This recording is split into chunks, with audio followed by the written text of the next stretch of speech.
Does Islam believe in rebirth? If you ask only in rebirth, yes, Islam believes in rebirth. What we believe? That a human beings come to this world once.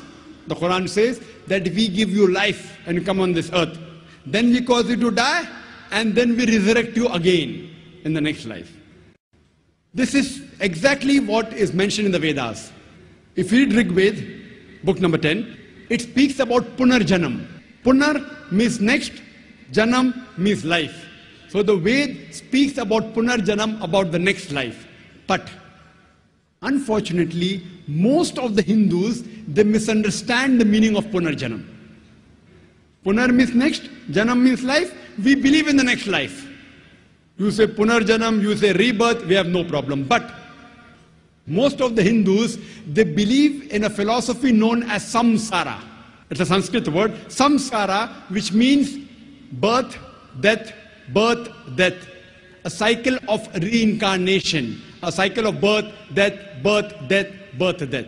This cycle of birth, death, or samsara or reincarnation is nowhere to be found in the Vedas.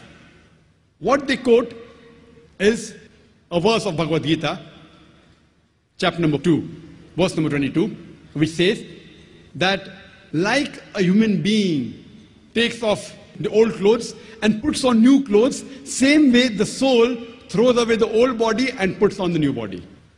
As far as this is concerned, I have got no objection with the Bhagavad Gita.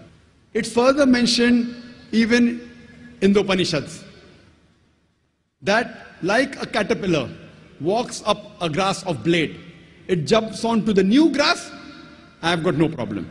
But most of the scholars of Hinduism, they could not understand that how can a human being be born with some congenital defect? How can he be born as a handicap? Some are born healthy, some are born handicapped, some are born in rich family, some are born in poor family. So they thought this was injustice. So how could God be unjust? Therefore they propounded the theory of samsara, which is nowhere to be found in the Vedas. The Vedas are considered as the highest Hindu scripture. As far as Islam is concerned, Allah says in the Quran, in Surah Mulk, chapter number 67, verse number 2, Allazi khalaqal mauta wal hayata. It's Allah who has created death and life to test which of you is good in deeds. This life you are leading is a test for the hereafter. And we believe that every child is born sinless, is born masoom. Irrespective whether he is born handicapped or healthy, whether rich family, poor family, all these things are a test for the human beings. As Allah says in the Quran, in Surah Baqarah, chapter number 2, and Surah Anfal, chapter number 8, verse number 28, it says that surely we will test you with fear and hunger, with loss of life, and loss of what you have earned. It's mentioned in Surah Anfal, chapter number 8, verse number 28, that your children and your wives are a test for you. Now here we realize that the Quran says your children are a test for you. Now if a child, suppose, is born handicapped, it's a test for the parents. The parents may be very good, they may be pious, maybe Allah wants to test them more. After giving them a child which is handicapped, yet do they have faith in Allah or not? It's a test. So whenever any calamity befalls any human being, it's either a punishment or a test. Whenever any good thing happens in your life, it's either a reward or it's a test. That does not mean if something bad happens, it has to be a punishment. It can be a punishment, it can be a test. If something good happens in your life, it can be a reward or it can be a test. So here Almighty God is testing the parents. So what in Islam, we are born in this world once and once is sufficient. Once we die, we are resurrected on the day of judgment. I want to ask you the question, brother. In this world, as every year is passing on, is the population of the human beings increasing or decreasing, brother? Increasing or decreasing? Increasing. Very good. Is the sin in the world increasing or decreasing?